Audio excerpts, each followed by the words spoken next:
Nou vriende, ons is die Here dankbaar dat ons aan die einde van nog 'n week kan kom. Ons dank die Here dat hy vir ons dag na dag dra en seën met die keer van sy seëninge. Dis werklik soos die woord vir ons leer, dat elke dag is 'n geskenk uit die hand van die Here. Daarom kan ons ook sê dat hierdie dag deur die Here gemaak is en ons moet daaroor juig en ons moet daaroor bly wees. Ons as weergeborenes, as kinders van die Here, kan daaroor juig en bly wees, omdat ons weet, God is ons skepper. Hy is ook in Christus ons redder. Hy is ook ons onderhouer deur die kragvolle werking van sy Gees, en hy sal ons veilig in sy hemelse hawe aanbring. Wat 'n kosbare voorreg om kind van God te wees, en wat 'n geweldige vooruitsig om te weet, ons sal eendag by die Here in sy heerlikheid wees. Nou, ons gaan vanmôre 'n bietjie met u praat oor die gedagte 'n hart van vlees, soos ons dit vind daar in Esegiel 36 vers 25 tot 27. Nou Esegiel die profeet skryf, hy sê, dan sal ek skoon water op julle giet. Nou verwys hy na God, hy praat met sy volk, God wat deur die profeet met sy volk praat, en ek het vir u al voorheen gesê, vriende, die Here praat vandag met ons deur sy woord. Hy stuur nie mense om direk namens hom te praat nie, hy het al klaar gepraat, is in sy woord opgeteken. Die 66 kanonieke boeke van die Bybel is geïnspireer deur die Heilige Gees. As ons God wil hoor praat, dan luister ons na sy woord. En dit wat die Here deur die profeet Esegiel aan sy volk gesê het, is nog net so van toepassing op 1 Mei, wat lewe in die jaar 2023. Ek lees net weer vir u, vers 25. Die Here deur die profeet Esegiel sê, dan sal ek skoon water op julle giet, sodat julle rein kan word, van al julle onreinhede, en van al julle drekgode sal ek julle reinig. En ek sal julle 'n nuwe hart gee, en 'n nuwe gees in julle binneste gee. En ek sal die hart van klip uit julle vlees wegneem, en julle hart van vlees gee. En ek sal my gees in julle binneste gee, en ek sal maak dat julle in my insettinge wandel, en my verordeninge onderhou en doen. Dis vir my die treffendste verse seker in die Bybel, wanneer 'n mens lees dat God absolute verantwoordelikheid neem vir sy volk en so ook vir sy kinders. En ek wil vanmôre so 'n bietjie die vergelyking tref tussen 'n hart van klip en 'n hart van vlees. En ons sien baie duidelik in hierdie gedeelte dat Esegiel praat en hy sê vir die volk, die Here sal die hart van klip uithaal en vir julle 'n hart van vlees gee. Nou vriende, wat is die verskil tussen 'n hart van klip en 'n hart van vlees? En ek dink die verskil lê juist daar. 'n hart van klip is nog 'n hart waar die Here nie koning en heerser in die lewe is nie. Dis 'n ongeredde persoon, 'n persoon wat gebore is in sonde en ontvang is in sonde, soos Psalm 51 vers 7 vir ons leer, en nog nie by daardie punt uitgekom het, waar hulle in sondebelydenis en berou erken dat hulle skuldig staan voor God en redding nodig het nie.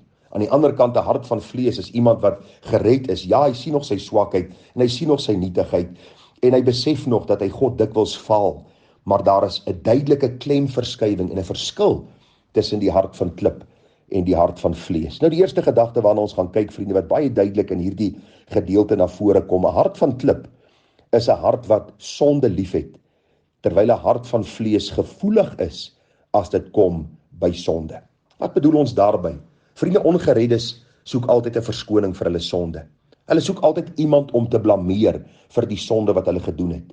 Terwyl 'n kind van die Here altyd sensitief is wanneer dit kom by sonde. Daar is 'n gewete wat hulle dikwels ry oor, ek het vandag God teleurgestel, en dan ry hierdie gewete hulle nie in die punt van of na die plek van moedeloosheid nie, maar juis na die kruis. Waar ons redding gevind het, is daar ook 'n gedurende reiniging deur die bloed van die lam.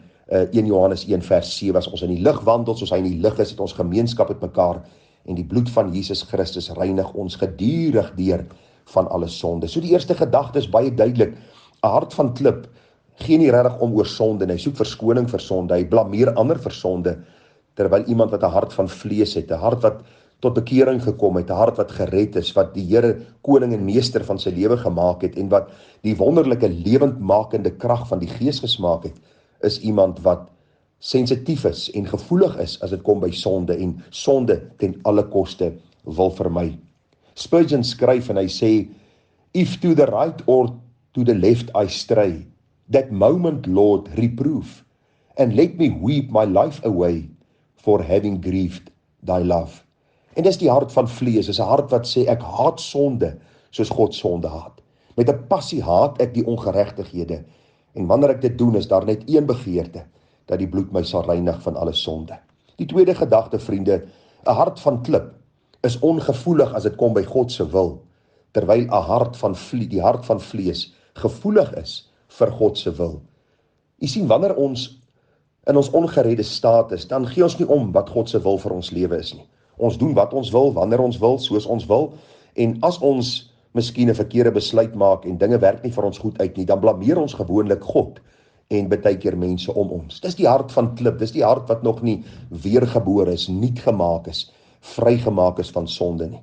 Die hart van vlees aan die ander kant sê, doen slegs u wil, Heer, u wil met my, u pottebakker, met my die klei. Hart van vlees is een wat sê, Here, ek wil graag doen wat u wil hê ek moet doen, en ek wil graag bid oor sekere sake, en ek wil graag vra dat ek heilig sal lewe, want u sien, God se geopenbaarde wil vir ons lewe is, dit is die wil van God, julle heiligmaking. Heiligmaking om eenkant gesit te wees vir die Here, bruikbaar te wees vir die Here, iemand wat diensbaar is vir die Here, en daarom iemand wat 'n hart van vlees het, is iemand wat sê, Here, ag, gee vir my genade, dat ek u wil sal doen, dat ek u wil ten uitvoer sal bring. En daarom sê die Bybel vir ons baie duidelik, dat die Here ons harte sal reinig, van alle onreinheid en drekgode, en dan vers 26, hy sal ons 'n nuwe hart gee, en 'n nuwe vlees in ons binneste, sodat ons sy insettinge sal onderhou, en volgens sy verordeninge sal wandel. Is dit nie vir u mooi nie, en ek bid dat die Here vir u ook so 'n hart sal gee, 'n hart wat oorgegee is en sê, Here, ek wil u wil doen, ten koste van alles. Here, ek is bereid om my wil te onderwerp aan u wil, sodat u ook dan deur my u wonderlike naam kan verheerlik. Die derde gedagte, en ek sluit daarmee af, vriende, 'n hart van klip is 'n hart wat geen liefde het vir die redder en meester en skepper van die heelal nie. 'n harde hart, 'n hart van klip is iemand wat nie omgee of daar 'n liefdesverhouding tussen hom en God is, of daar 'n lewe van toewyding is, 'n lewe waar hy absoluut ingestel daarop is om die Here te eer en sy liefde vir die Here tentoon te stel deur sy lewe van heiligheid nie. En daarom is dit belangrik dat ons sal sien, 'n hart van vlees is iemand wat ingestel is daarop om die Here lief te hê en om die Here se groot gebod te eer, om hom lief te hê met my hele hart, met my hele siel en my hele verstand, en dan my naaste soos myself. En ek sê dikwels, vriende, hoe weet ek of ek die Here werklik lief het? Kyk, die tyd wat jy spandeer aan sy woord, die tyd in gebed, daardie gehoorsaamheid om eenkant te gaan en stilte tyd te hou, om werklik met die Here te praat, en kyk na jou liefde teenoor jou vrou, en as jy 'n vrou is teenoor jou man, kyk na jou liefde teenoor jou kinders, jou familie, jou bure, jou gemeenskap, jou medekinders van die Here. Dis alles 'n barometer om te toets of ons God werklik lief het, want die Here sê, hoe kan julle my lief hê wat julle nog nooit gesien het nie, terwyl julle die wat julle elke dag sien nie lief het nie. Nou ons weet, vriende, dis verseker so, dat almal nie altyd met ons oor die weg gaan kom nie, ons weet dat die Bybel is baie duidelik daaroor. Die Here sê vir ons, sover dit van julle afhang, hou vrede met alle mense. En dit is verseker ons begeerte om vrede te hou met mense, om die liefde van die Here te openbaar aan hulle, en die tye waar mense vir ons 'n koue skouer gee, het ons nodig om vir hulle te bid, en die Here regtig te vertrou om hulle harte te verander, en ons harte skoon en rein te hou voor die Here. So vriende, die belangrikheid van vanmôre se gedeelte is, dat ons nie tot hierdie dinge toe in staat is, as die Here nie vir ons die genade gee nie. Ek weet nie of u gelet het op vers 25 tot 27 nie, maar daar is seker omtrent 6-7 keer die woorde ek sal en ek sal. So met ander woorde, ons kan vir die Here vanmôre sê, Here, ek hoor dat 'n hart van vlees is 'n hart wat gevoelig is wanneer dit kom by sonde. Dis 'n hart wat gevoelig is om God se wil te doen, en dit is gevoelig oor die liefde vir my redder en my meester. Here, help my en stort u opnuut in my hart u liefde uit. Die Bybel sê, ek sal skoon water op julle giet, sodat julle rein kan word van al julle onreinhede. En ek sal julle reinig. Ek sal julle 'n nuwe hart gee. Ek sal die hart van klip uithaal en vir julle hart van vlees gee. Die Bybel sê, en ek sal my gees in julle uitstort, in julle binneste gee, en sal maak dat julle my insettinge sal onderhou. En ek het vanmôre vir die Here gesê, Here, help my, dat hierdie waar sal wees vir my lewe. Here, kom asseblief en opnuut deur u gees, wil u nie hierdie koue hart van my kom vat en dit opnuut kom verwarm met u waarheid, sodat ek sal wandel soos iemand wat 'n hart van vlees het, 'n nuwe hart, 'n hart deur God gewederbaar. Want dikwels, vriende, en dis die waarskuwing wat ek moet afsluit, kan ons harte koud en afsydig raak. Onthou u wat die Here vir die gemeente in Efese gesê het, daar in Openbaring die 2de hoofstuk. Hy sê ek het hierdie een ding teen julle, dat julle julle eerste liefde verlaat het. Dikwels is ons as kinders van die Here ongevoelig wanneer dit kom by sonde. Ongevoelig as dit kom by God se wil en ongevoelig in ons hart wanneer dit kom by ons liefde vir ons meester. Mag die Here vir ons genade gee om te besef dat as ons die hart van vlees ontvang het, die nuutgebore hart, die weergebore hart, dat ons 'n verantwoordelikheid het om in die krag van die Heilige Gees te lewe, soos mense wat nuut gemaak is. Filippense 2 vers 12 en 13. Werk julle eie heiligheid met vrees en bewing, want dit is God wat in julle wil, om te wil sowel as om te werk na sy welbehae.